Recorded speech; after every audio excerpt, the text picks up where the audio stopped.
Mr. President, as Faculty Marshal, I have the honor to declare the 125th Commencement of Carnegie Mellon University, as authorized by the Board of Trustees, to be in session.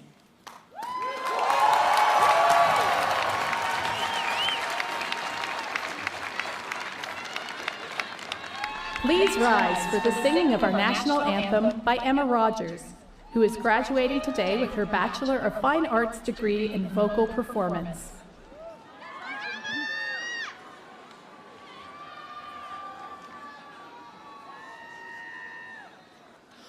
Oh, say, can you see by the dawn's early light what so proudly we hailed at the twilight's last gleaming, whose broad stripes and bright stars through the perilous fight o'er the ramparts we watched were so gallantly streaming, and the rockets echoed, the bombs bursting in air, gave proof through the night that our flag was still there.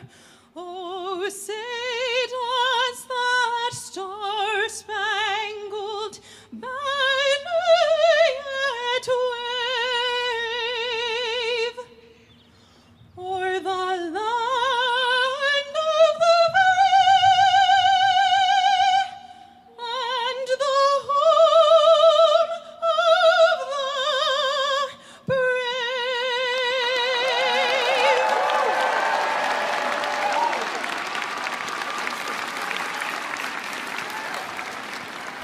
Please welcome Reverend Mike Holohan, Chair of the Council of Religious Advisors and Pastor for the Commonwealth of Oakland.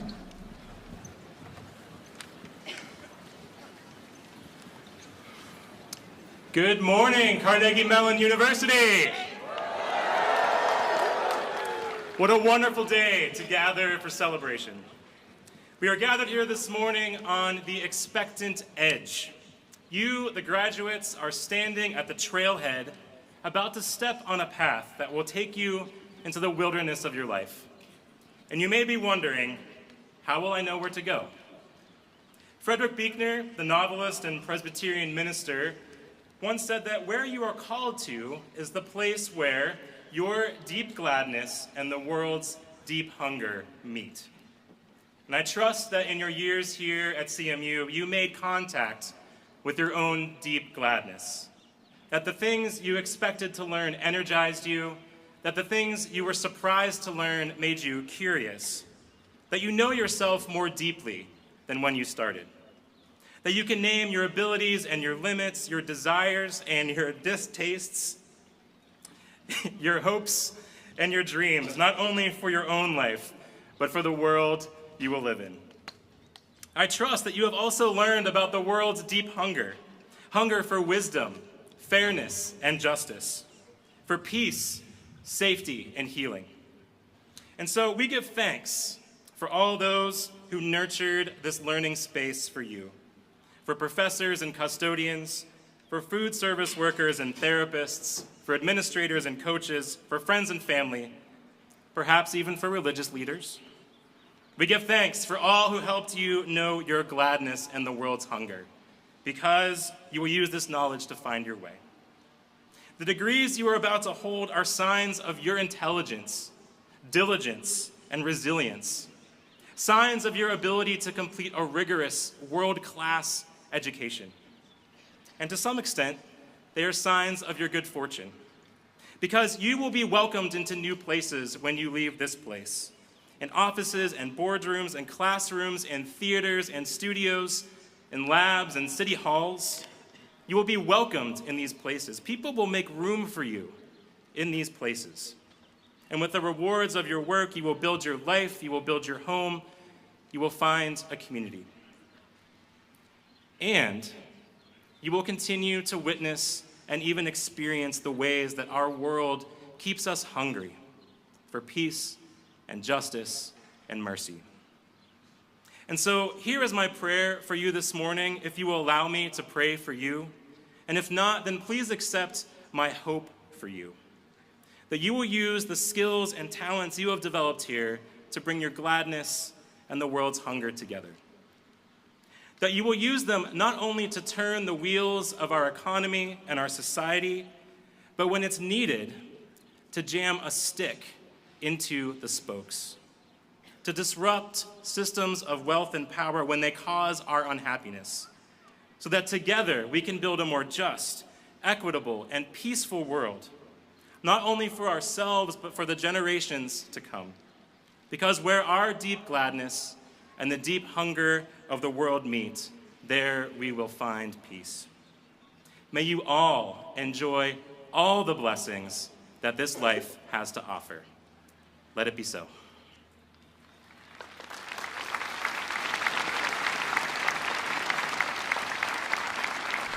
Please welcome the Chair of Carnegie Mellon University Board of Trustees, David Coulter.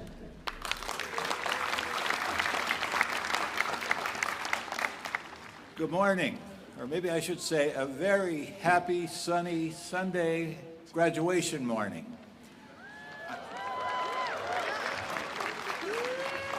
On behalf of the Board of Trustees, welcome to the 125th Commencement of Carnegie Mellon University. My name is David Coulter, and it is my honor and pleasure to serve as Board Chair. Commencement is always one of the very special days at Carnegie Mellon. Today, we're thrilled to celebrate and honor the exceptional graduates of the class of 2023. Today's participants and guests are joining these festivities, both in person and also via streaming. I want to send a special welcome to the students, faculty, and loved ones from Carnegie Mellon's other locations around the world, including Silicon Valley, Rwanda, and Qatar. First, let me congratulate you on what is a pretty monumental achievement, completing your degree, which will likely be an important foundation of your life and career. This degree represents so many things: dedication, hard work, creativity, discovery, celebration, innovation, and probably a few mistakes and hopefully really good corrections. A Carnegie Mellon degree is an extraordinary accomplishment, something that I bet you'll realize even more in the years ahead. Today, you're joining an elite community of Tartans. As we all are united through our CMU degrees, they're a mark that exemplifies the highest of standards and through the shared experiences unique to being a Tartan. Because you are Tartans, I believe that you have the foundation to make a positive impact in our society and in our world. Your CMU experiences have allowed you to gain so much: deep knowledge in your fields of study, the skills to build relationships and collaborations with people whose backgrounds are perhaps different than your own, and an expanded worldview that has opened your eyes and hearts to new perspectives, both of others and of yourself. Today we celebrate you, but I also want to give you this charge. Being a Tartan alum will bring you distinction. Your degree and this affiliation will open doors throughout your lifetime. You are a piece of a story of the brand that is getting more and more global every day.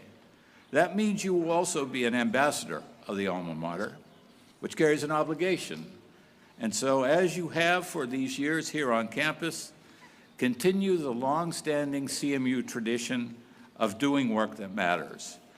We're proud of all of you, and on behalf of the Board of Trustees, let's give ourselves a big hand of applause.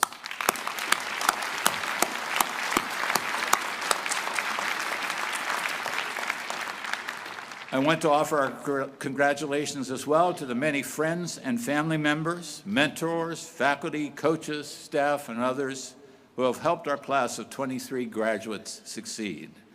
I know all of our students would agree that they couldn't have done it without you. I'd especially like to acknowledge all of the mothers, grandmothers, stepmothers, adopted mothers, chosen mothers, mothers-in-law. Happy Mother's Day. Please join me in thanking you.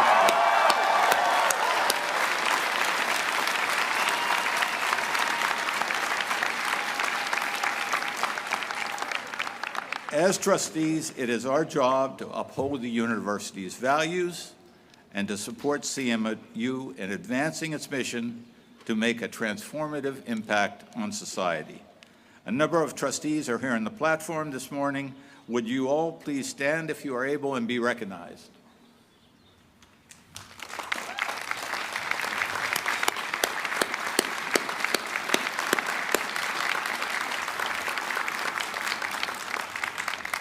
Finally, at this time, it is my great privilege to introduce the president of Carnegie Mellon University, Dr. Farnham Jahanian.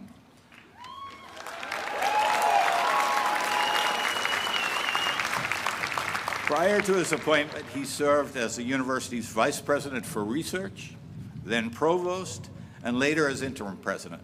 He is a nationally recognized computer scientist, entrepreneur, public service, and definitely a leader in higher education. I'm very pleased to report that in February, the CMU Board of Trustees strongly, unanimously appointed Dr. Jahanian to another 5-year term as president, and he agreed to serve.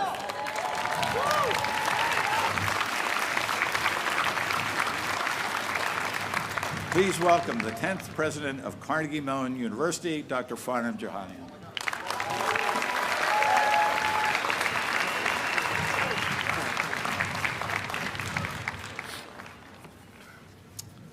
Well, first of all, David, thank you so much for your kind words. I do want to express my deep appreciation to David Coulter, chair of our Board of Trustees. Our entire community is grateful to you for your dedication and also for chairing our campaign. Will you stand to be recognized once again, David?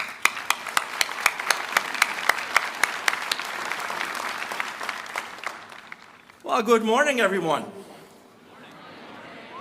Well, that's not the response I expected. Okay, good morning, everyone. All right, that's much better. It's so wonderful to be with you on this special day, and congratulations to our graduating class of 2023. Woo!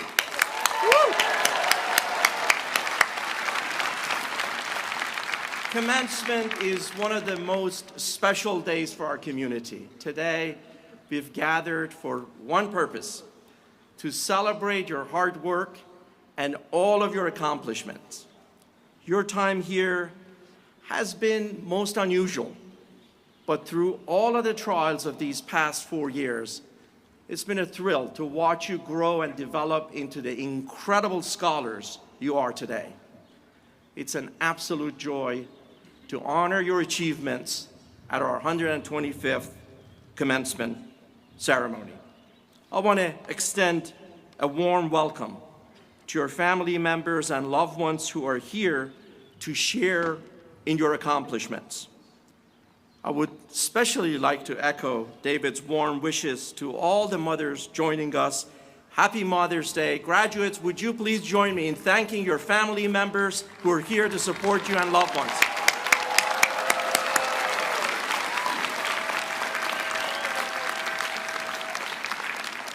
I'm going to go off script for a second.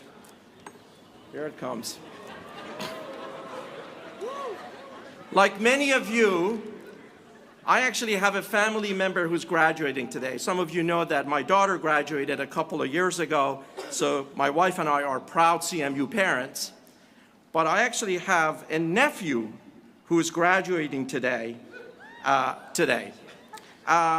My nephew, because he has a different last name, his name is Casey Walker, managed to fly under the radar for the past 4 years. And I've been warning him that one of these days I'm going to blow his cover. So it is my duty as the university president and your uncle to officially blow your cover. Congratulations, Casey Walker.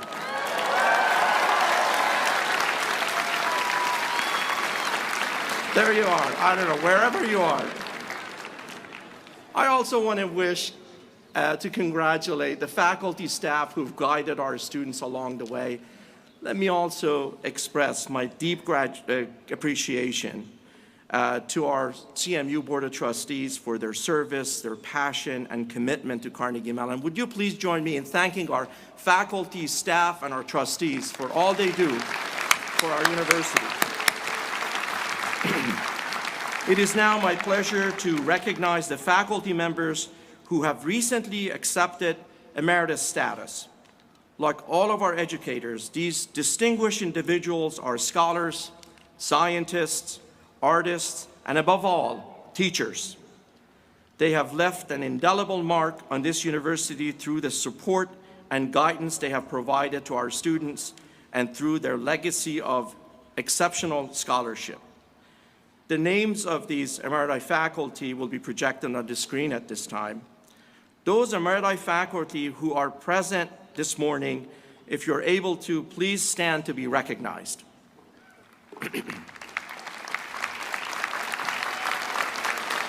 I also want to take a moment to acknowledge Emeritus Faculty Ed Rubin.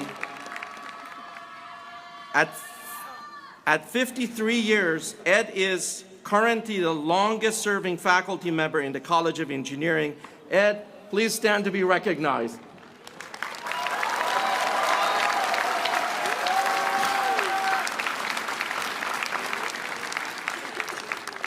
I would like to also recognize faculty members who have been honored with the title of University Professor. Being appointed a University Professor is one of the highest honors that a CMU faculty member can receive. Receiving this rank confers both honor and obligation onto its recipients and denotes a legacy of exceptional contribution to education, artistic creativity, and/or research. The names of the newly elected university professors will be on the screen, as you see.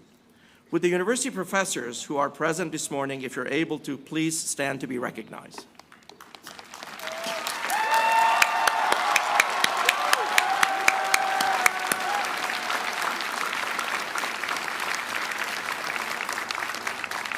I do also want to acknowledge one more person who is on the stage with us. It is President Emeritus Jerry Cohen, who served this university for 16 years as president. Jerry, thank you for being here. Please stand to be recognized.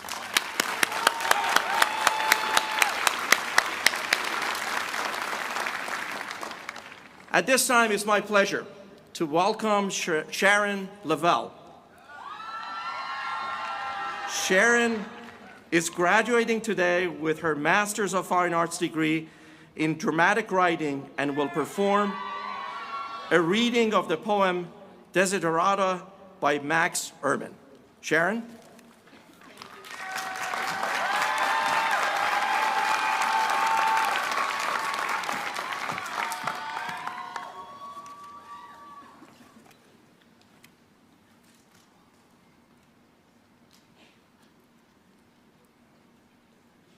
Go placidly amidst the noise and the haste, and remember what peace there may be in silence. As far as possible, without surrender, be on good terms with all persons. Speak your truth clearly and quietly, and listen to others, even to the dull and ignorant, for they too have their story. Avoid loud and aggressive persons. They are vexatious to the spirit. If you compare yourself with others, you will become vain or bitter, for always there will be greater and lesser persons than yourself. Enjoy your achievements as well as your plans. Keep interested in your own career, however humble.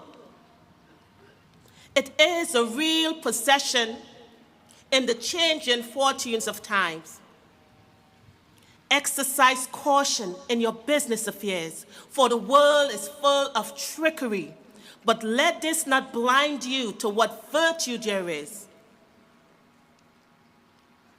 Many persons strive for high ideals, and everywhere, life is full of heroism. Be yourselves.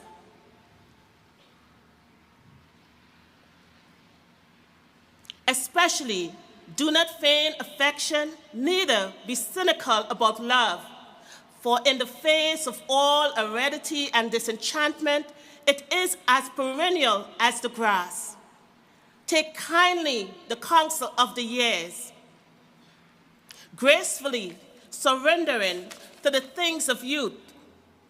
Nurture strength of spirit to shield you in sudden misfortune, but do not distress yourself with dark imaginings. Many fears are born of fatigue and loneliness.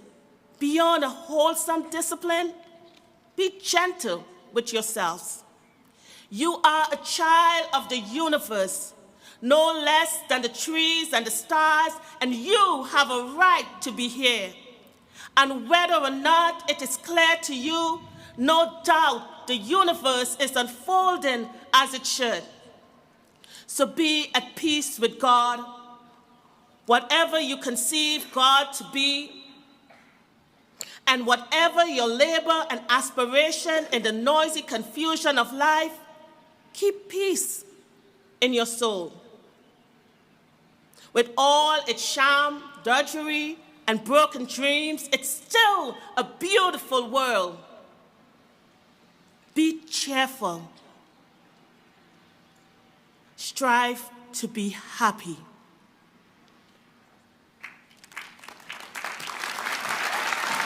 Thank you.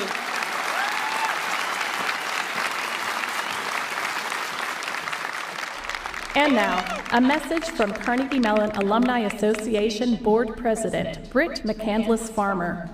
A graduate from the Dietrich College of Humanities and Social Sciences, Britt is a digital producer for 60 Minutes at CBS News.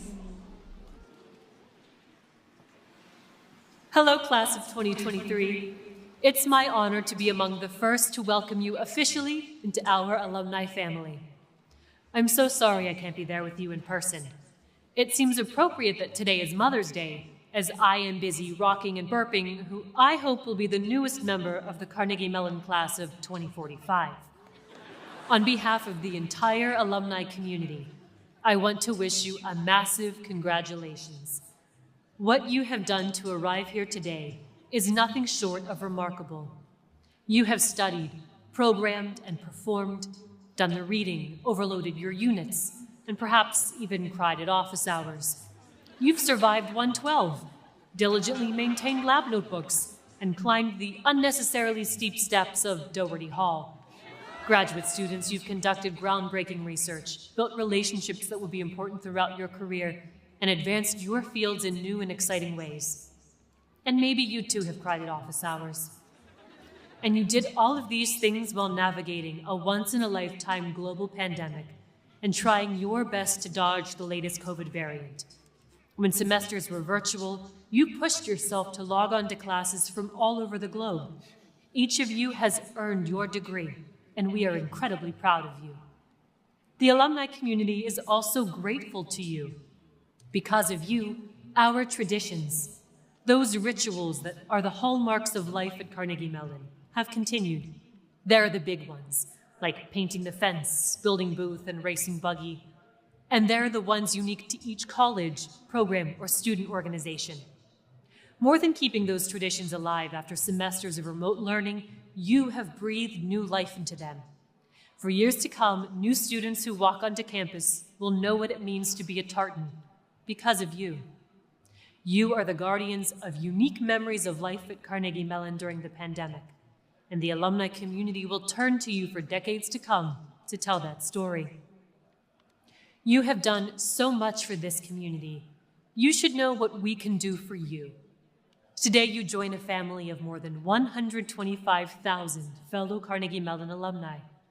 We are dreamers, creators, entrepreneurs, artists, problem solvers, community leaders, parents and children, friends and colleagues. And we are forever linked by the common experience of being alumni of Carnegie Mellon University. I encourage you to leverage this network of CMU grads. Look us up in whichever city you go next. Stay connected to the networks for student organizations that are meaningful to you. Thousands of your new family members are out there waiting to connect with you, and these connections may lead to advice, mentoring, employment, continued learning, business opportunities, or even just friendship and fellowship. We make it easy. Just go to cmu.edu/alumni. It is my ardent hope that each of you will continue building a lifelong relationship with your fellow alumni and with Carnegie Mellon, one based on intellectual curiosity and collaboration, willingness to tackle hard problems, and passion for keeping your heart in the work. And at any time, you are invited to come back to where you sit today, because Carnegie Mellon will always be your home. Congratulations, class of 2023.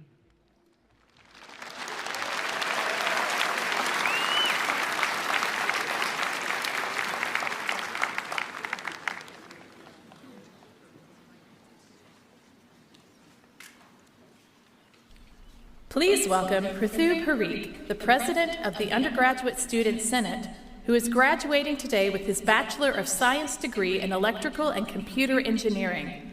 Originally from the Washington, D.C. area, he is passionate about creating a more equitable and accessible world for people with disabilities through new assistive technologies and policies. After CMU, he will be working in the Bay Area as a motion planning engineer at Aurora, an autonomous vehicle company.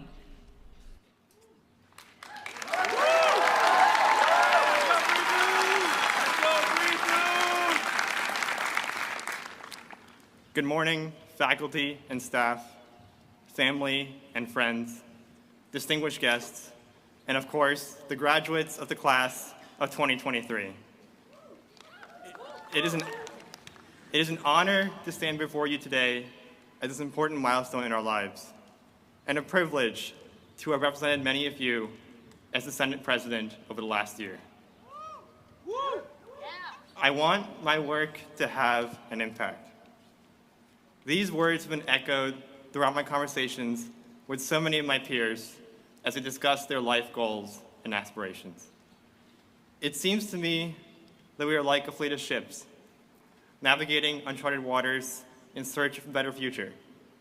Each one of us holds the helm, charting our own course towards making an impact on the world. Some of us are researchers, seeking to develop new technologies that will transform lives. Others are artists, using their creativity to promote social justice and improve the common good. But despite all our differences, we are all driven by a common desire to do work that matters, to make a genuine difference, and to leave a lasting mark on the world. But how do we navigate these waters effectively? How do we plan a path that will lead us to our destination? How can we work together to overcome the obstacles that lie ahead and achieve our collective goals? These are all important questions that we must answer. And as we seek answers to these questions, it becomes increasingly clear that our aspirations for impact are fueled by the pressing problems facing our society. These are truly unprecedented times that we live in. During our recent years at CMU, we have personally experienced the effects of the growing existential threat that is climate change. We have witnessed attacks on our democratic institutions, both in the US and abroad. And during all of this, we have lived through the biggest pandemic humanity has seen in over a century. The challenges facing our world today demand bold and innovative solutions, and it is our turn to rise to the occasion and help solve them. At CMU, we've been given the compass to navigate our future. Our time here has helped us develop the skills and acquire the knowledge necessary to turn our aspirations for impact into a tangible reality.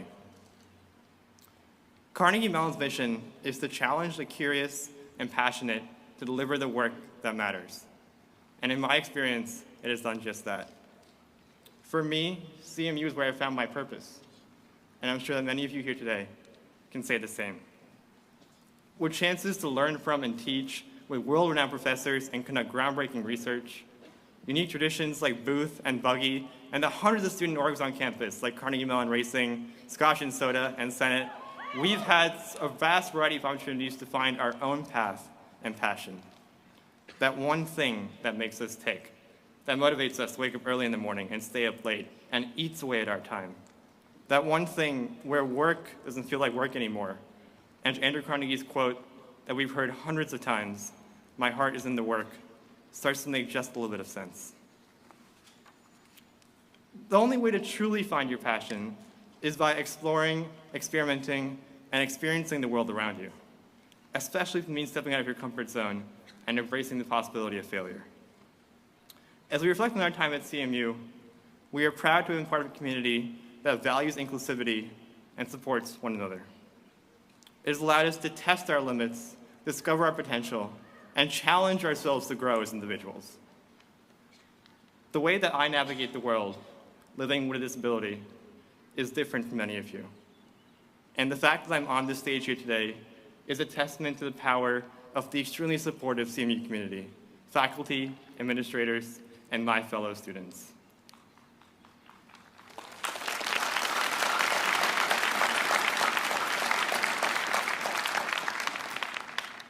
In order to solve large systemic problems, we must listen to a number of varied perspectives and experiences. It's not simply enough to hear these perspectives. We must heed them as well, giving consideration to each one, even and especially when we disagree, recognizing the value and the differences they bring. But more than the sharing of perspectives, it's also a sharing of efforts and ideas.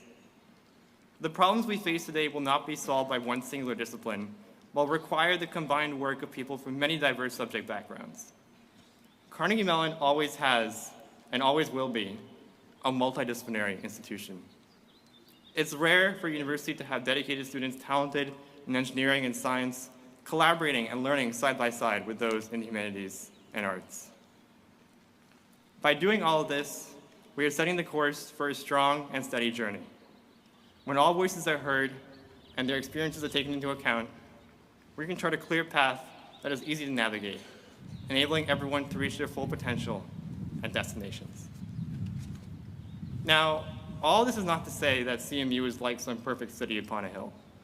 It has its imperfections, just as all institutions do. It is essential that we embrace those imperfections and use them as opportunities for growth and improvement. As a member of student government, I've had the privilege in witnessing the ways our university comes together to address these shortcomings. Whether it's working to make our campus more inclusive and diverse, or working to increase accessibility for all students, I've seen the passion and commitment of our student leaders, both on stage and in the audience today. But there's still work left to be done, and I'm confident that future cohorts of students will continue to try to course towards progress and improvement, building on the legacy that we leave behind.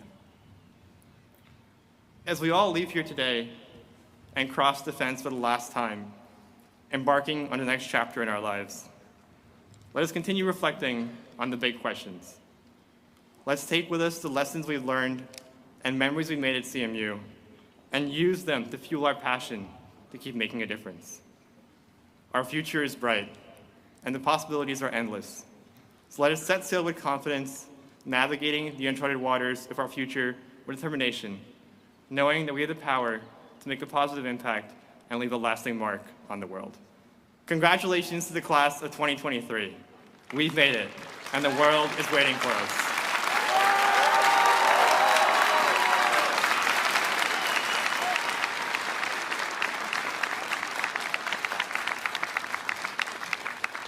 Please welcome Carnegie Mellon's Provost and Chief Academic Officer, James Garrett.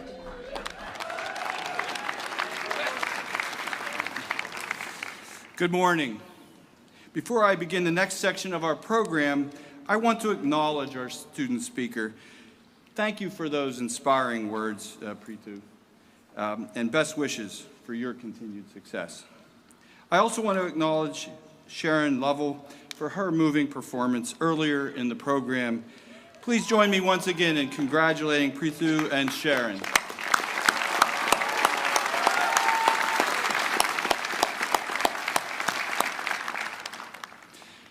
As part of today's ceremony, we are honored to present special doctoral degrees to individuals who have had extraordinary impact on the arts and humanities, business and technology, defense, and society. Recipients of these honorary degrees have reached preeminent levels of distinction in their fields, advancing knowledge, enriching culture, or improving the human condition. While you will learn about each recipient today, I invite you to view the full biographies of this year's honorees on the Commencement website. Now I will present the candidates and cite the achievements that merit this honor.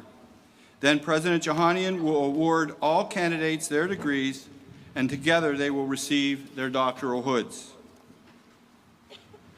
Will Fred Eversley please come forward?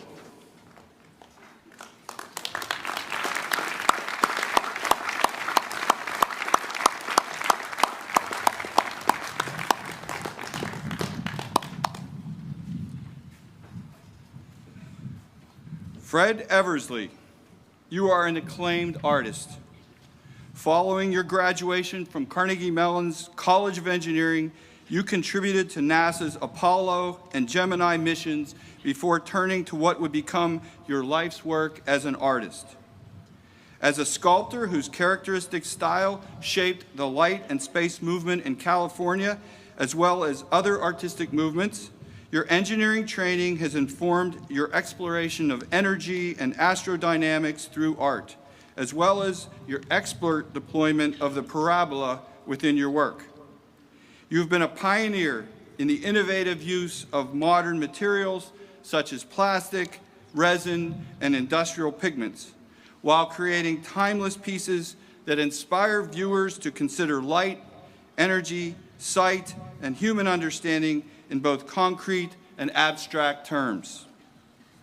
You were selected as the first artist in residence at the Smithsonian Institution, and your work has received numerous awards, including first prize for sculpture from the prestigious Biennale Internazionale dell'Arte Contemporanea in Florence, Italy.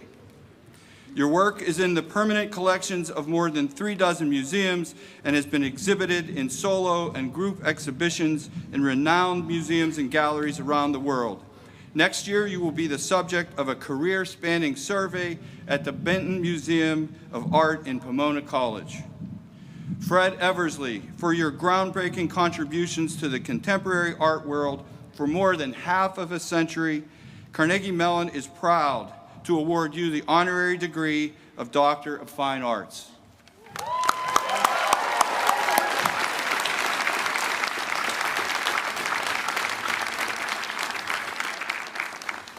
Will Patrick Gelsinger please come forward?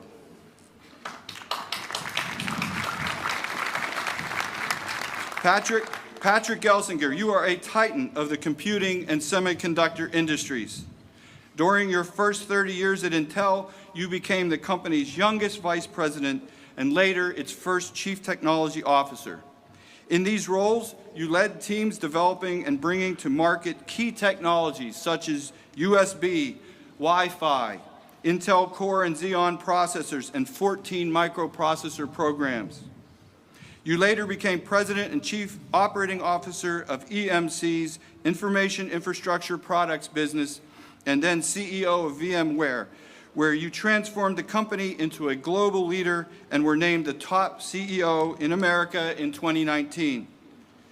Upon returning to Intel in 2021 as its CEO, you have played a major role in advancing domestic manufacturing of semiconductors. You provided thought leadership and advocacy in Washington, D.C. on the importance of investing in U.S. innovation, including through the CHIPS and Science Act of 2022. You have been elected to the National Academy of Engineering, are a fellow of the Institute of Electrical and Electronics Engineers, and are the holder of 8 patents. In 2020, you were appointed to serve on the President's National Security Telecommunications Advisory Committee.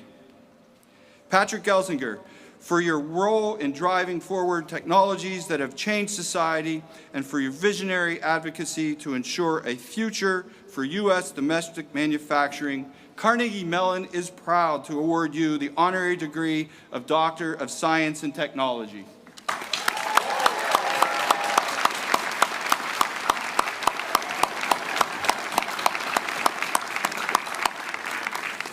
Will Lieutenant General Gina Grosso please come forward?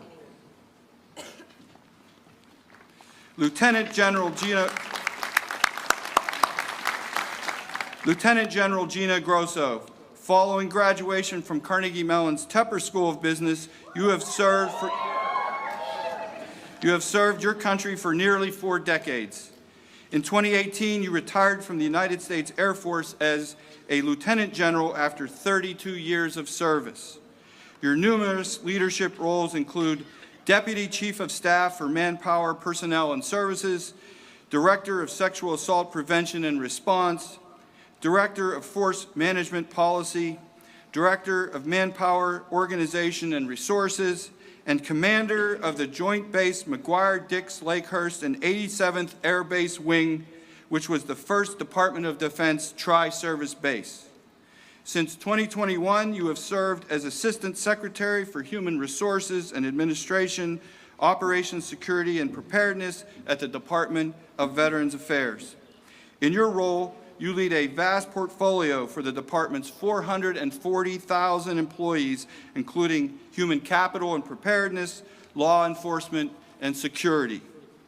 In recognition of your service and leadership, you have received numerous awards, including the Defense Superior Service Medal, Legion of Merit with 2 Oak Leaf clusters, Meritorious Service Medal with 3 Oak Leaf clusters, the Army Commendation Medal, and the Air Force Commendation Medal, among others. Lieutenant General Gina Grosso, for your lifetime of service to bolster the United States national defense, Carnegie Mellon is proud to award you the honorary degree of Doctor of Public Service.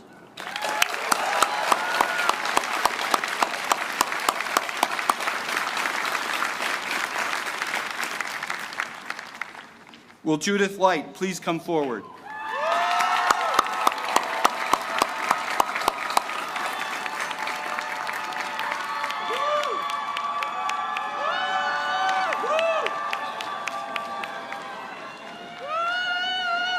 Judith Light, you are an acclaimed actor and activist whose extensive career in theater, television, and film has earned you accolades and admiration for more than 5 decades.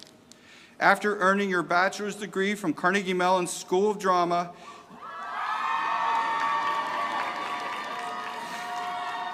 you made your Broadway debut in 1975 and have been recognized for your work in numerous stage productions, including Wit, Lombardi, Other Desert Cities, The Assembled Parties, and Thérèse Raquin.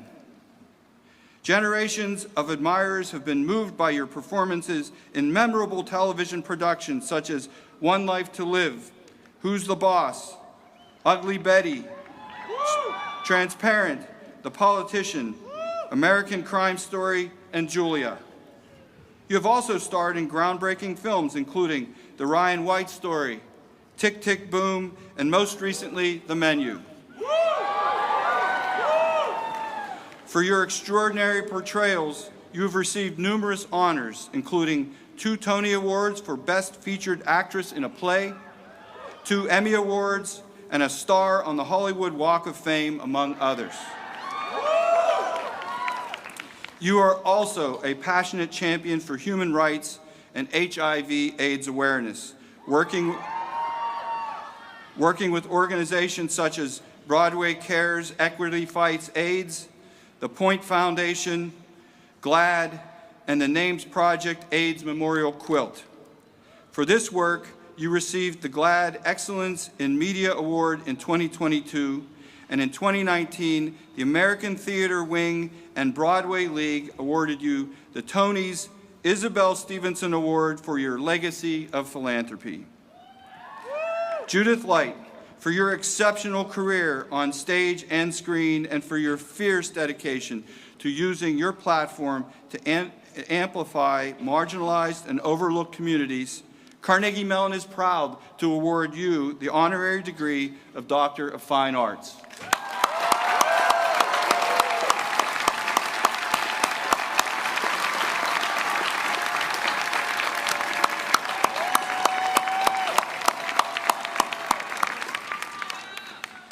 Will David Shapira please come forward?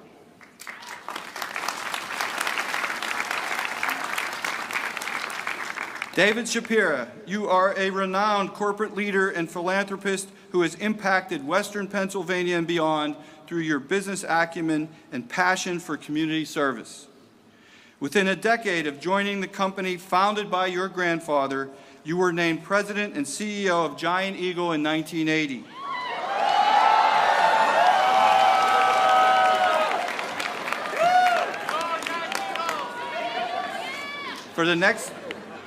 For the next 3 decades, you led the company through a period of exponential growth, expanding from 30 locations to more than 500, and increasing sales 30-fold through innovations in technology, marketing, and customer service. Now in retirement, you continue to serve on Giant Eagle's board of directors today. An emeritus member of the Carnegie Mellon Board of Trustees, your service on the board goes back to the 1980s. You are the past board chair and former chair of its investment committee and have served on multiple advisory boards in the Dietrich College of Humanities and Social Sciences. And you've provided exceptional support of CMU through your philanthropy, including support for Dietrich College as well as CMU Hillel. Your dedication to service extends beyond CMU. You've led or served on numerous boards, including the Jewish Federation of Greater Pittsburgh, Jewish Healthcare Foundation, Hillel International, United Way of Allegheny County, and the Pittsburgh Symphony Orchestra. You are also the founding co-chair of the Pittsburgh Promise Campaign. Through the foundation you run with your wife, Cindy, you pursue an entrepreneurial approach to creating change through organizations including Onward Israel, Food Rescue Hero, Hillel International, and the Collaboratory Against Hate, among others. David Shapira, for your business, civic, and philanthropic contributions to Greater Pittsburgh and beyond, Carnegie Mellon is proud to award you the honorary degree of Doctor of Business Administration.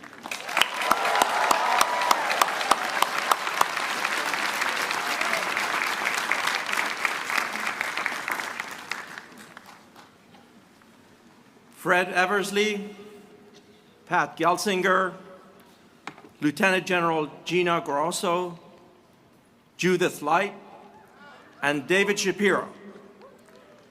By the virtue of the authority granted to me by the Board of Trustees, I hereby confer these honorary degrees upon you with all the rights, honors, privileges, and responsibilities pertaining thereto. Congratulations.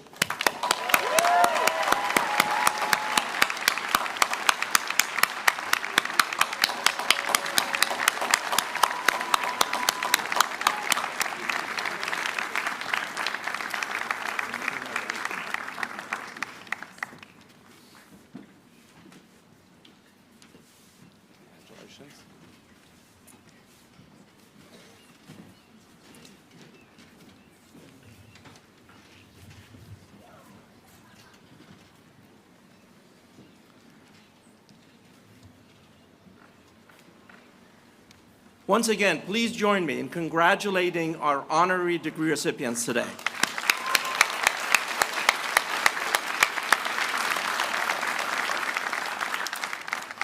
It is now my distinct pleasure to introduce our keynote speaker for the 125th commencement, Patrick Gelsinger.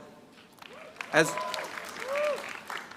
you just heard a few minutes ago, Pat has played a significant role in the growth and innovation of Silicon Valley and the global technology industry over the past 4 decades. Pat's life journey is a quintessential American story. After growing up in rural Pennsylvania, he went on to earn his bachelor's degree from Santa Clara University and a master's from Stanford, all while working full-time at Intel. Pat was appointed youngest vice president, became its first chief technology officer, and later a senior vice president and general manager of the Digital Enterprise Group. During this time, he was the architect of the original 486 processors and led teams behind the implementation of leading-edge technologies, which have helped Intel become the world's foremost supplier of microprocessors and drove the extraordinary expansion of the computer industry over the last several decades. After 30 years, Pat left Intel and served as president and chief operating officer of EMC. He then was named CEO of VMware. For over nearly a decade, he transformed the company into a global leader in cloud infrastructure, enterprise mobility, and cybersecurity. During this time, the company's revenue nearly tripled, and Pat was ranked as the best CEO in America by Glassdoor. In 2021, Pat returned to Intel as its CEO. Since then, he has taken a leadership role in advocating for investments to bolster manufacturing. Indeed, under his watch, Intel has announced major investments in multiple fabrication plants, including in the Midwest. Pat was a strong advocate for passage of the U.S. CHIPS and Science Act. It's a federal law for which Carnegie Mellon, as some of you know, also has been a leading supporter. In fact, I had the pleasure of joining Pat at the signing ceremony at the White House just a few months ago. This particular act dedicates $280 billion in federal funding to bolster research and manufacturing in our nation's innovation ecosystem. Pat, we're all so grateful to you for your leadership, in particular on that effort. As you just heard from Provost Garrett, Pat was elected to the National Academy of Engineering for his technical and business leadership in the semiconductor and computing industries. For his distinctive career spanning 4 decades in science and technology fields, his pioneering role bringing innovations to the market that have enabled the ubiquity of computers in every corner of our lives, and his continuing leadership to ensure U.S. manufacturing competitiveness, we are honored to recognize Pat Gelsinger with an Honorary Doctor of Science and Technology. Please join me in extending a warm welcome to Pat Gelsinger. Pat.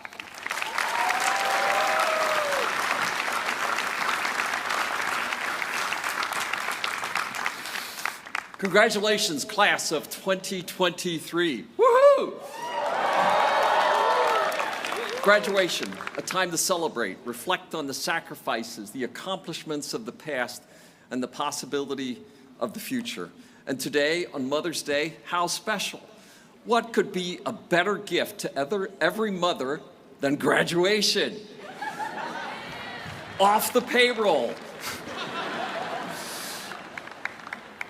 As a Pennsylvania native, I'm so honored to be here today, celebrating with the world-changing graduates of Carnegie Mellon University.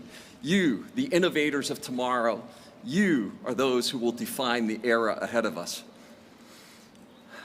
My path to this stage was anything but normal. I was born on the eastern side of Pennsylvania in the Pennsylvania Dutch Amish country. I often tell people when you get to nowhere, we were just 5 more miles. My parents were both part of farming families. My dad worked with his siblings on the farm. He worked in the local steel mill. Both of my parents attended 1st through 8th grade in one-room schoolhouses with no further education, right? And, much less any college. But growing up, my siblings and I had this go to school drilled into our heads. Get your PhD. I'm not even sure they knew what a PhD was.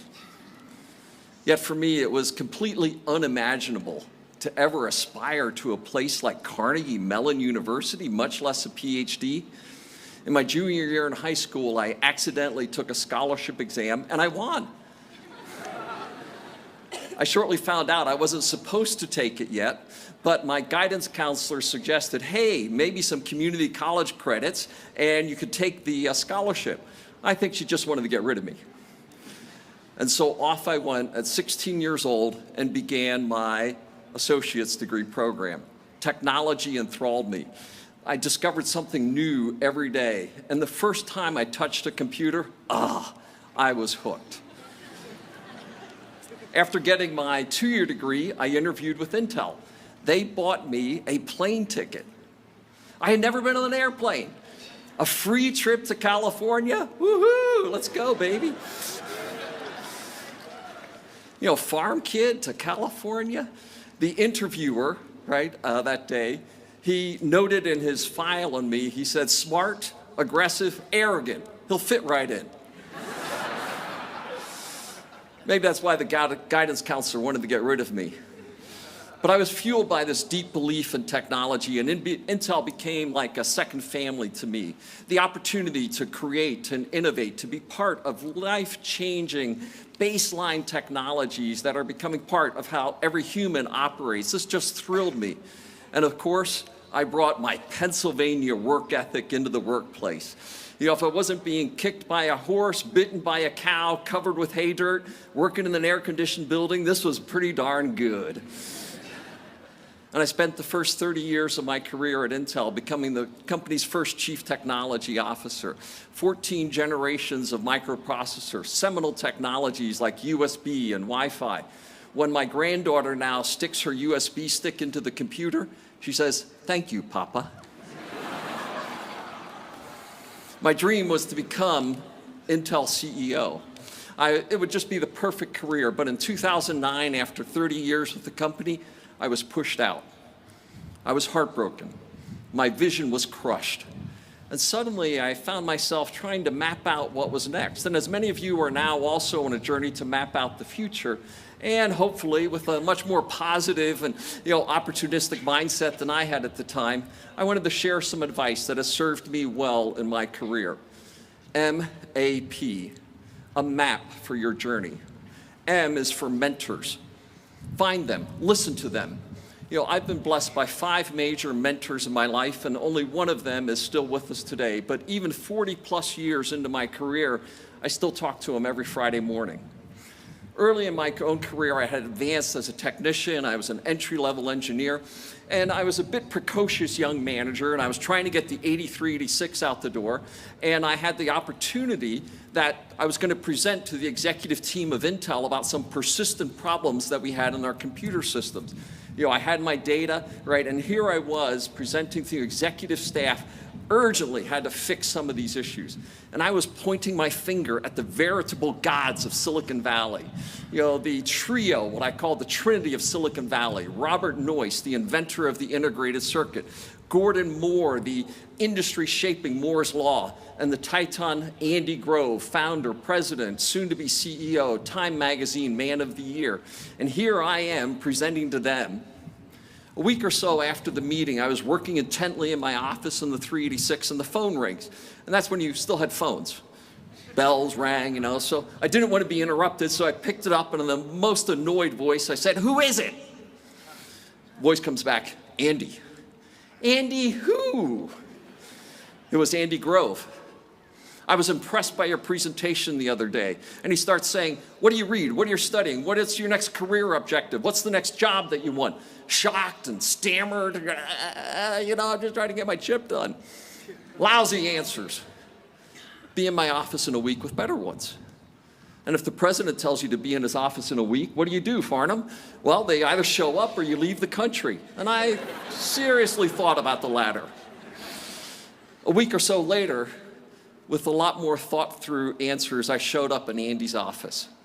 And that began a mentoring relationship that lasted for 35 years. And I joke that mentoring with Andy Grove was like going to the dentist and not getting Novocaine.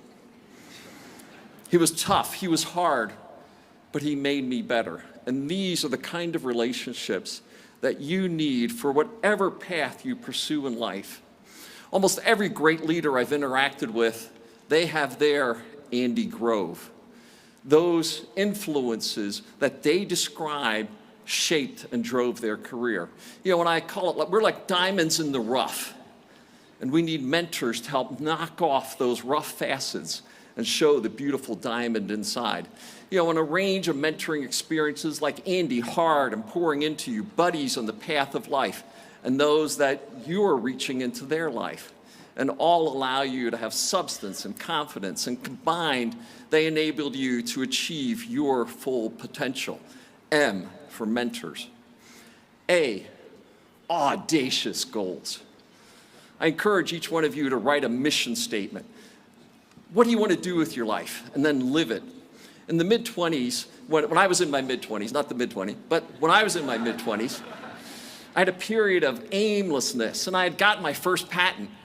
I had written my first book. I'm sure you all read it. It was a thriller, Programming the 8386. Yeah! I got married at a young age. We had our second child coming. And all of a sudden, there was a period of aimlessness. And I was struck, you know, what am I going to do with the rest of my career? And I came upon the idea of writing a mission statement. The audacious statements of what I wanted to do with the rest of my life. The unattainable things that I wanted to dream for, strive for each day. And when I wrote it, I wrote CEO of Intel. And for the next 25 years, I played armchair CEO. I would listen to what Andy would say or what Gordon would say. Would I have done that? Could I have done that? Was I smart enough to do that? Did I have the skills, the training to go do that? And it drove me every day to be better, to have God-sized goals that are much bigger than you could ask or imagine. And keep the most important thing, the most important thing. Set those goals and live by them. Ruthlessly prioritize your time against it. This sounds simple, but in many respects, it is. However, you'd be surprised how many people poorly execute their priorities for life. Define the vision that you want, the future that you want to achieve, you know, what you want to be, and they will help you stay focused and continue to learn the lessons that you thought you already knew. Embrace an unrelenting thirst for learning. Have humility, be open to challenge, learn something new every day. You will make mistakes. Just don't repeat the same ones. Keep learning from those mistakes. A, audacious goals. And finally, P, passion. Pursue your passions. Find something that you're good at, that you love doing, and do it with people that you enjoy. 40 years now into my career. Hard to say, 40 years, man, that's a long time, Pat. But I'm as fired up today as I was when I first walked into Intel at 18 years old. And I want to be able to share that passion for innovation with generations to come. Never lose that excitement, that drive. Live your life in relentless pursuit for what is right. Not mostly right, but totally right. Your values define you, and they shape who you are and what you do every day. Realize they call it work for a reason. You will have crappy days. How do you like that as a graduate speech? Life is not a walk in the park. You will get angry, you'll get pushed out, you'll fail, you'll lose the deal, you'll get passed over for the promotion that you deserve. But aggressively embrace those moments, because those are the ones that will make you better. Failure is your best opportunity to learn and grow, and use your passions to fight through those periods and those challenges. And you will have moments like today when everything is sunny and perfect. Finally, and most importantly, be confident in who you are. Bring your whole self into the workplace. I am a devout Christian, and I love talking about my faith. I also aggressively embrace diversity and inclusion. I have a belief, a deep-held belief, that God has called me to this place for a higher purpose every day. You shouldn't have to cultivate different personalities and personas for work and home. Be your full self. The experiences you have in one area can be the most helpful and beneficial in others. Business is much more likely to succeed when people bring their differences into the workplace every single day. Diversity enriches and empowers high-performing teams and ultimately fuels innovation. Be open to others and be entirely you. About 2.5 years ago, I was invited to come back to Intel as CEO, my dream job. and following an extraordinary period of growth in what I call my 11-year vacation outside of Intel. So here I am today in my dream job at a time where every aspect of human existence is becoming digital. I'd ask you, what area of your life is not becoming more digital today? Everything is. And this digitization has driven what I like to call the 5 superpowers. Compute, since the Intel 4004 inventing the microprocessor, everything is a computer, from your phone, from your personal computer, to your thermostat, to your light bulb, to your coming autonomous vehicle. Everything is connected. Everyone and everything is becoming connected. When I helped create Wi-Fi, little did I know what we were unleashing on the world. Everyone and every object becoming connected. Infrastructure, from massive cloud to edge and AI and 5G services. From sensing. When you drive, you have 2 eyes on the road and you're distracted. When my autonomous vehicle drives, it has 13 cameras, 2 LiDARs, and a radar, never gets distracted and always knows where it is. My hearing aids, digitally enhancing my deficiencies. I get little notes from my wife here. You think I'm listening to you, but I'm actually hearing from her. AI, extraordinary breakthroughs. You know, AI is a field 40 years old, and for the first 30 years, what happened in AI? Nothing. The last 10 years, wow. Everything has emerged, and AI itself is dramatically changing every 2 to 3 years. These foundational technologies profoundly shaping how we experience the world by creating this bridge from the analog to the digital. These technology superpowers combine, amplify, reinforce each other, and more ubiquitous every day, unleashing these new possibilities. But technology itself, is it good or bad? It's largely neutral. Our role is to shape it as a force for good. Today, is AI safe? Is it good? And if we can't prove it's good, the engineering isn't done. It has to improve lives, meet laws and regulation, and everything needs to be engineered to completion as truly technology as a force for good. If the AI-driven autonomous vehicle, it still needs to meet safety standards. The AI-driven drug discovery still needs to meet FDA. If the generative AI, it still must meet copyright laws. It must be correct. As graduates of one of the most prestigious engineering and liberal arts university,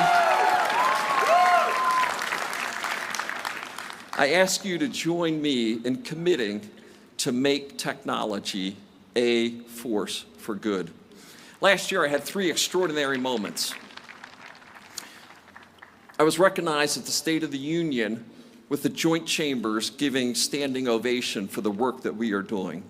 With Farnham, we were there on the White House lawn for the CHIPS Act signing, the most important piece of industrial policy legislation since World War II. And third, the groundbreaking of our site in Ohio, the end of the Rust Belt and the launch of the Silicon Heartland. I know, I apologize. We're 4 hours in the wrong state. Please forgive me as a Pennsylvania bear. How could I miss, right? You know, just one state away. But together, these 3 have a singular theme: rebuilding the manufacturing supply chains of America. We saw through COVID the devastating impact that 30 years of supply chain migrating offshore. I've said where the oil reserves are has defined geopolitics for the last 5 decades. Whoa. Where the technology supply chains are is more important for the next 5 decades. Let's build them where we want them.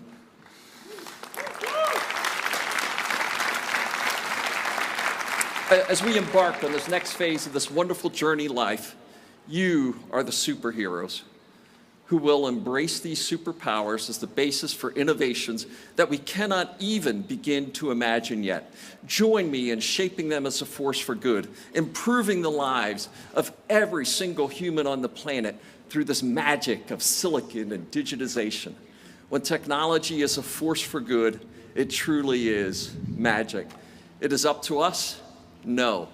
it's up to you, today's graduating class, to map the era that is before us. Mentors to make you better, audacious goals that you have no idea how you're going to accomplish, and pursue your passion and purpose. Class of 2023, one of Intel's founders, Robert Noyce, said, "Don't be encumbered by history. Go out and do something wonderful." Thank you.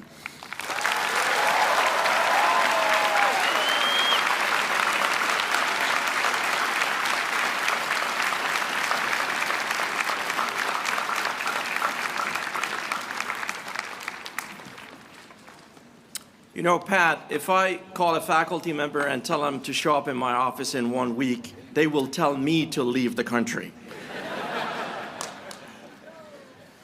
Pat, thank you for inspiring our graduates, for inspiring all of us to map our future.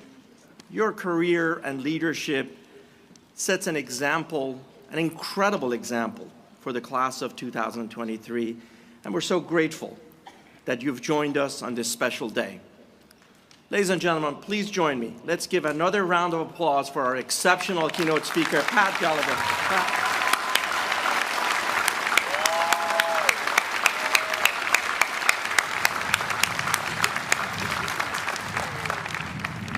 To the class of 2023, you each have left an indelible mark on this community.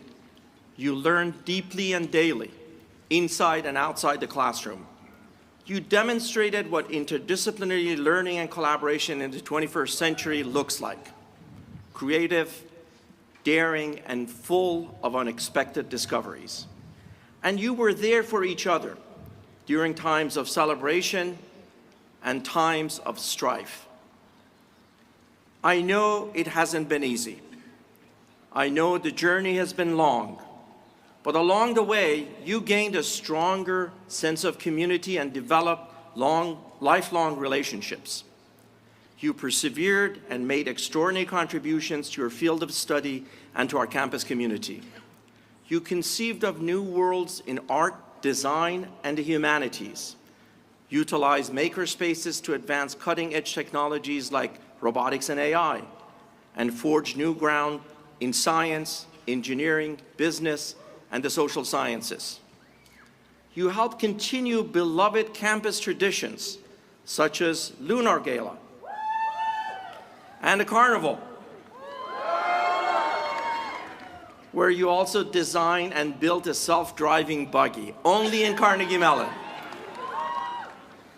You composed and acted and directed in many performances, and you brought Godspell back to CMU after 50 years.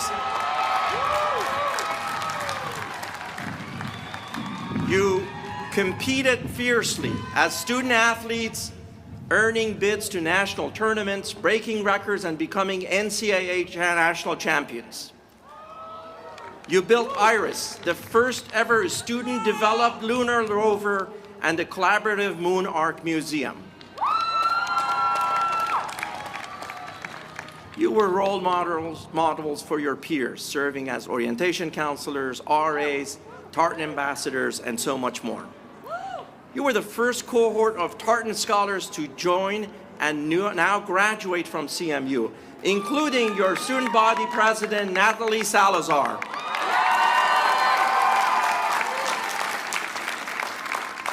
Now it is your time to unleash your energy and skills on the vast opportunities ahead of you.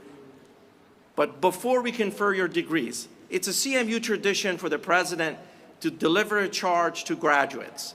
One final set of instructions for how to maximize the power of your newly minted CMU degree.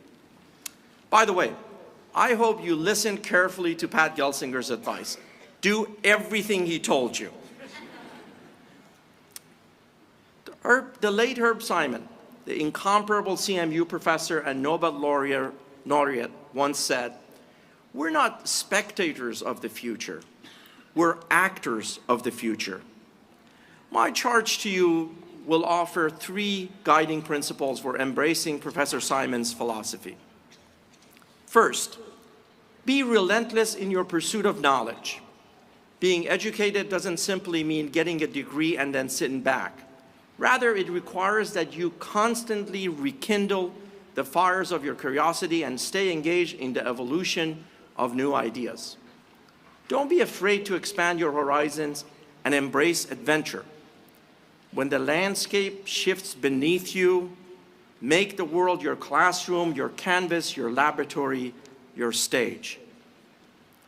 As a lifelong learner, you will also have the opportunity to bring others along in your journey. Think about all the people who contributed to your success today. Remember to enrich the lives of others in the same way and create opportunities for those who follow you. Second, seek out perspectives others than your own.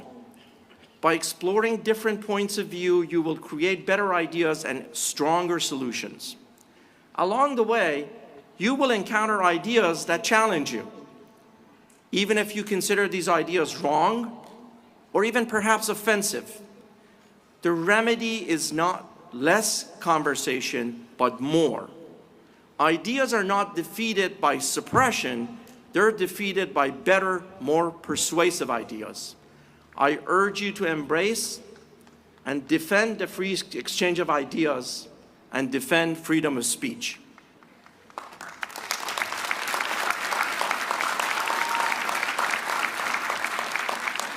And experience for yourselves the power of civil discourse to create common grounds.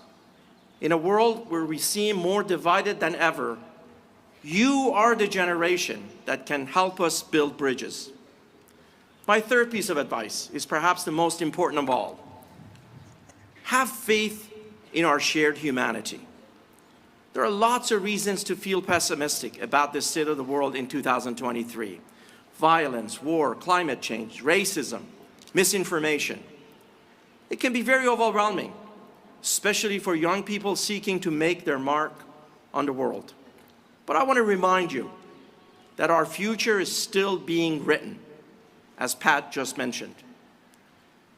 There is extraordinary potential out there that has yet to be harnessed. So much good that can be done. So many powerful stories to be told, and so many solutions we can engender together. Have faith means believing in the hope of what is still possible for humanity's future. Every day, we're at the precipice of transformative change. Sometimes it's big and obvious, but more often, not.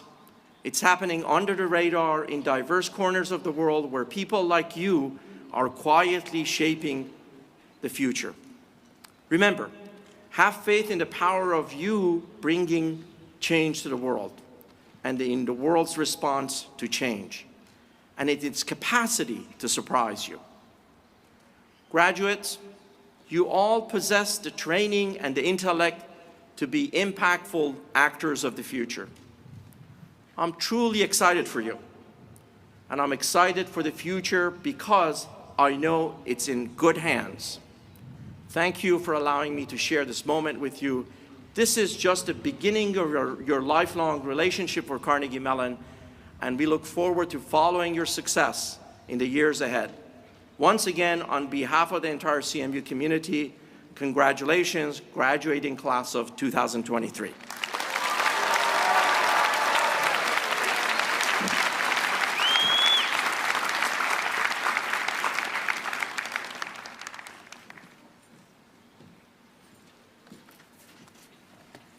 Thank you, President Johanian, for those inspiring and encouraging words, and thank you for your leadership.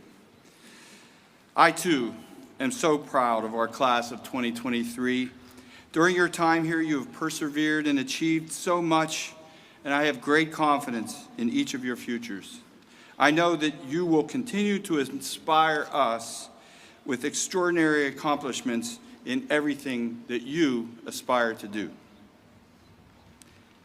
We will now begin the formal conferral of degrees for the students in the class of 2023 who have duly completed the requirements of their programs to the satisfaction and approval of their faculty members.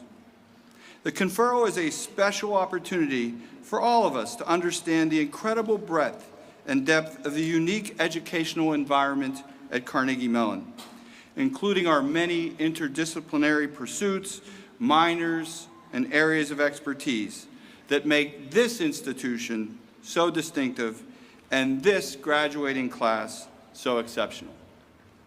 In addition to those graduating here in Pittsburgh, we are pleased today to officially confer bachelor's degrees to students graduating from Carnegie Mellon University in Qatar.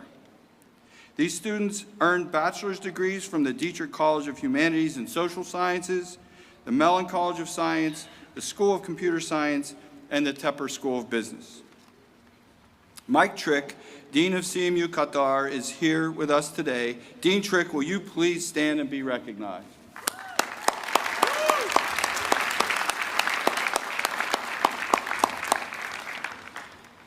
Now, I want to begin by acknowledging the achievements of this year's group of doctoral students. These outstanding scholars are receiving their academic hoods during diploma ceremonies throughout the weekend. In earning their doctorates, they have made a commitment to a life of scholarly pursuits and have reaffirmed the importance and prominence of Carnegie Mellon as one of the nation's premier research universities. I invite the doctoral candidates to please rise if you are able and to be recognized.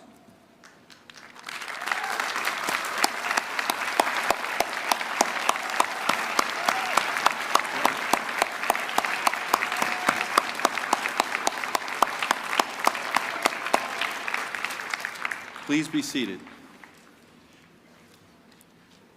Candidates, I'm now going to give you some directions about how this next part is going to work. Your deans will ask undergraduate and graduate degree candidates from each college to stand if you are able and be recognized together. And when they do that, let's hear your enthusiasm. When all schools and colleges have been recognized, I will then ask all students to again stand if they are able, at which time President Johanian will formally confer your degrees. So here we go. I will now call on the dean of each school or college to present its candidates for degrees. President Johanian, please join me by the lectern. To begin, I call upon Bill Sanders, the William D. and Nancy W. Strucker Dean of the College of Engineering.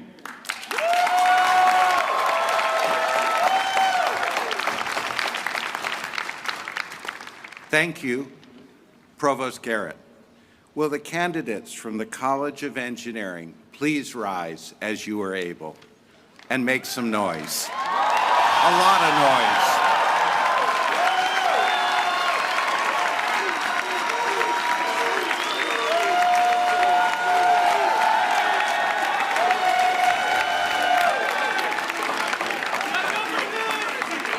I am pleased to represent, as our keynote speaker just said, the best College of Engineering, where we focused on real-world challenges of both scientific and practical importance. We drive breakthrough thinking and results that will transform the intellectual and economic viability of our community, the nation, and the world.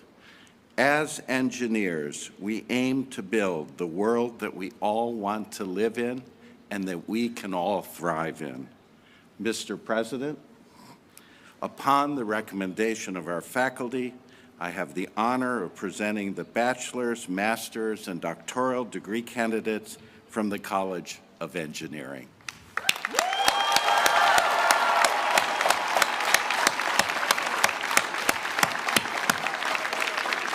Will the new College of Engineering graduates please be seated?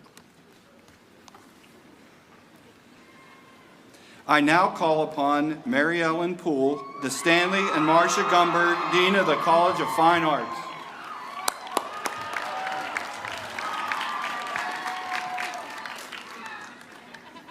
Thank you, Provost Garrett. Will all the candidates from the small but loud College of Fine Arts please rise if you are able?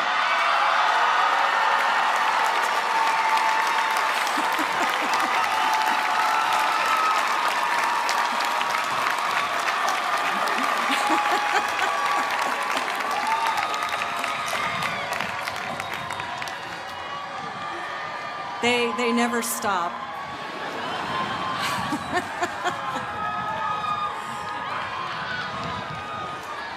I am pleased, no, delighted, to represent the College of Fine Arts, where we produce the dreamers, thinkers, makers, storytellers, and creators who call on us to be our best selves and who remind us of our common humanity in a fractured world.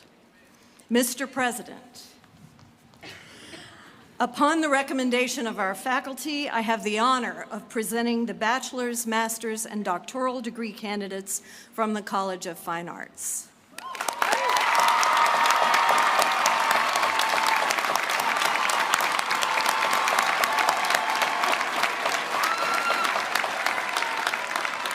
And will those new College of Fine Arts graduates please quietly be seated? I now call upon Richard Shines, the Best Family Dean of the Dietrich College of Humanities and Social Sciences.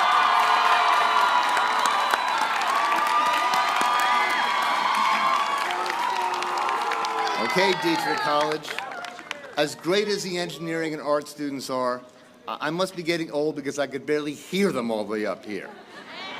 So will the Dietrich College students please rise and make some real noise?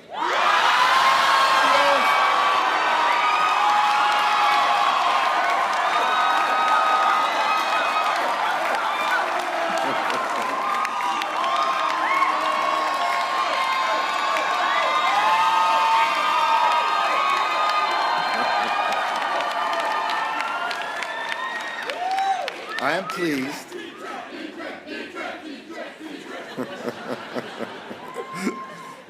I am pleased to represent the Dietrich College of Humanities and Social Sciences, where our work at the intersection of humanity and technology prepares our graduates to collaborate across disciplinary boundaries and address society's most complex problems.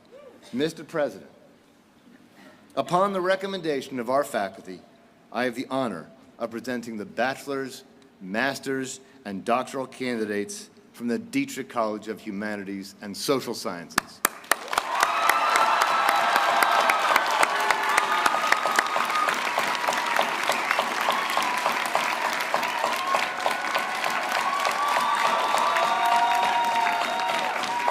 Nice job, guys.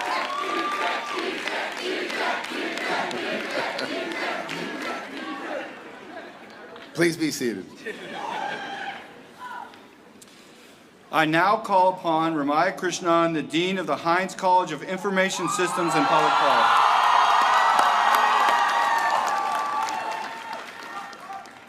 The gauntlet has been cast, Heinz College, so thank you, Provost Garrett. Will the candidates from the Heinz College please rise if you're able?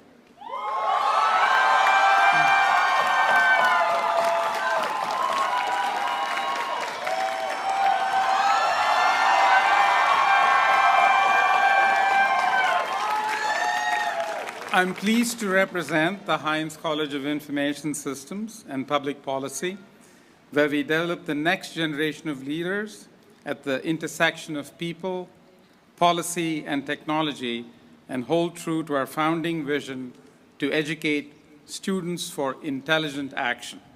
Mr. President, upon the recommendation of our faculty, I have the honor of presenting the master's and doctoral degree candidates from the Heinz College.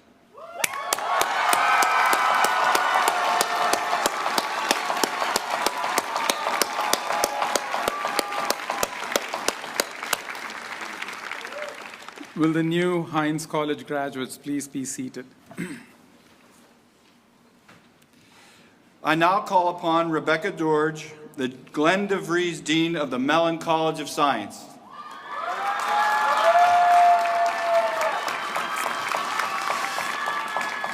Thank you, Provost Garrett. Will all of the candidates from the mighty Mellon College of Science please rise if you are able?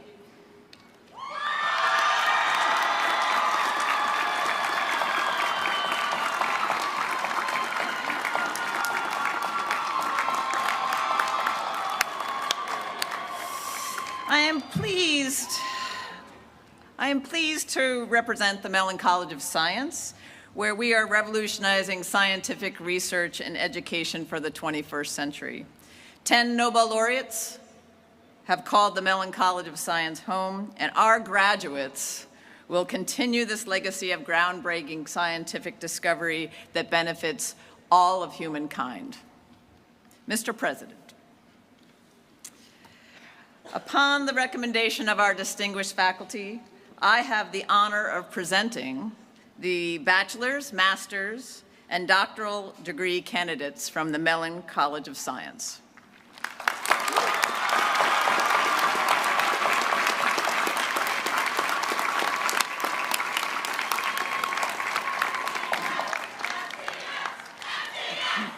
Yes, I'm so proud of you. That's great.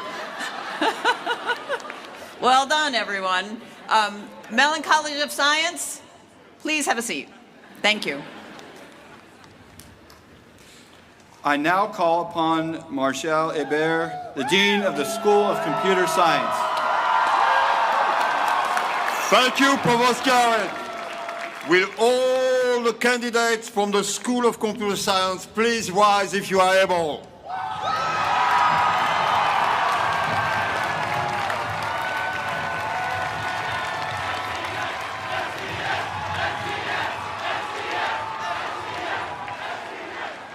I am pleased to represent the School of Computer Science, which began as the world's first computer science department, and today is the internationally renowned birthplace of wireless network, search engines, artificial intelligence, autonomous vehicles, and we're just getting started.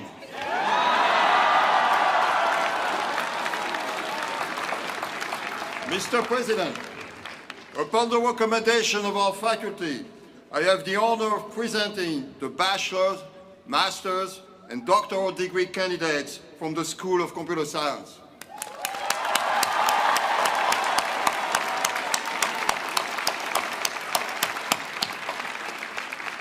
Will the new School of Computer Science graduate please be seated?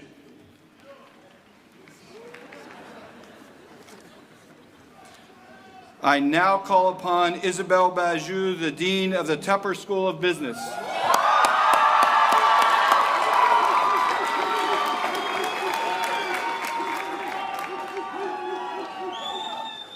Thank you, Provost Garrett. There's a little bit of a contest going on here.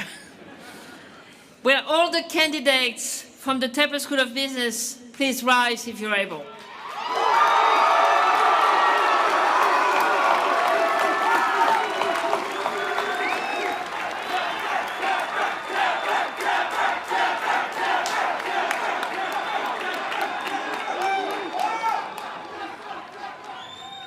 I am pleased to represent the Tepper School of Business, where our legacy includes the invention of management science, and our future is intelligent business.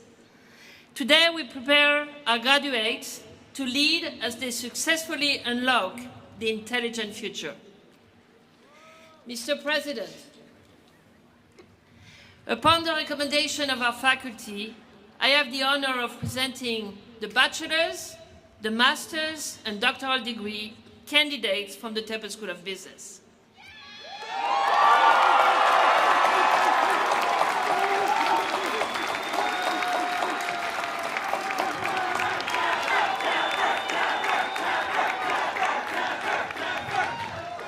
Will the new Tepper School graduates please be seated?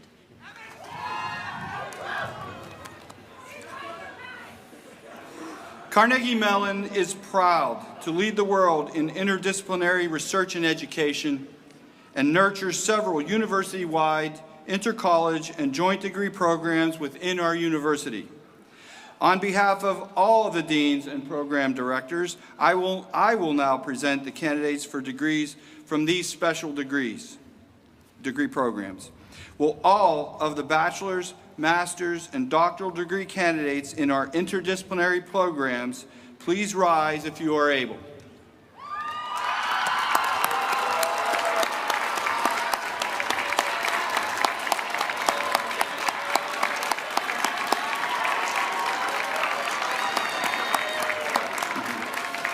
Mr. President, upon recommendation of our faculty, I have the honor of presenting these candidates from our university-wide inter-college and joint degree programs. I would ask these students to remain standing, and I'd like to invite students from all other colleges to stand if you're able once again, and let's hear the enthusiasm from the whole crowd.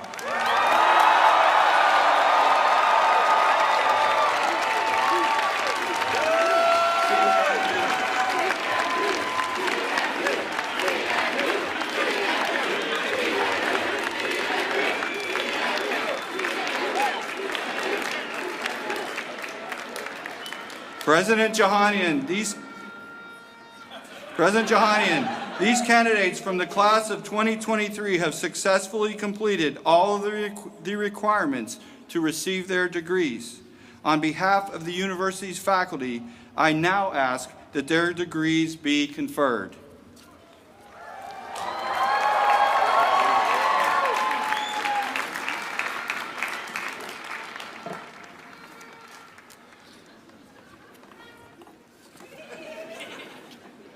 Well, here we are. Are you ready? Okay, let me ask again. Graduates, are you ready? By the way, thank you, Provost Garrett. It's CMU tradition that the provost is responsible for the weather during commencement. Let's hear it for the provost.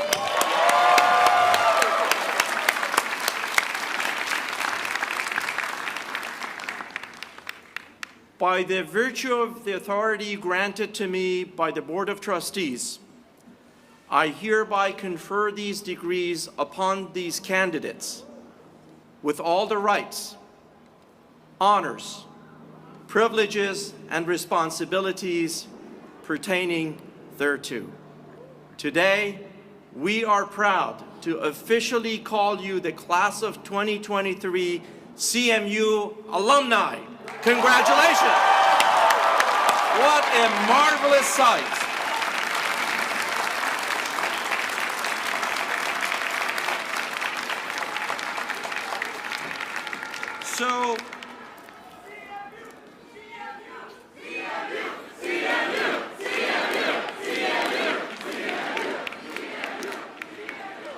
So one of the things that I started doing before COVID was I started taking selfies with the graduates. Would you join me for a couple of selfies this afternoon? All right, let's do it.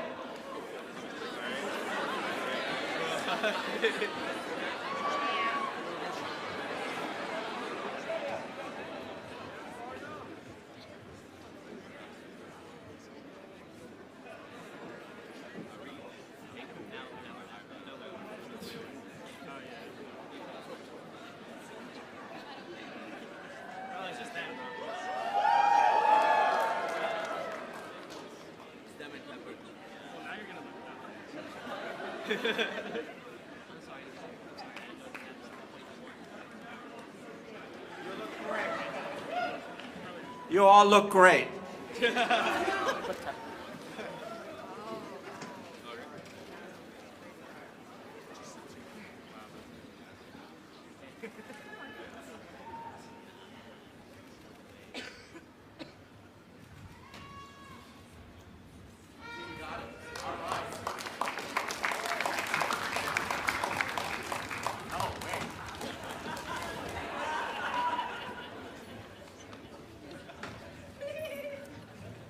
Only president gets to have selfies on this stage. That's by policy. Oh, you are president. That's right. Yeah, that is true. She is a president. She was actually elected by a student body, so she does get a pass. Anyway, graduates, once again, congratulations on your outstanding accomplishments. I hope you enjoy the rest of the afternoon. Let's hear it one more time for our Tartan graduates.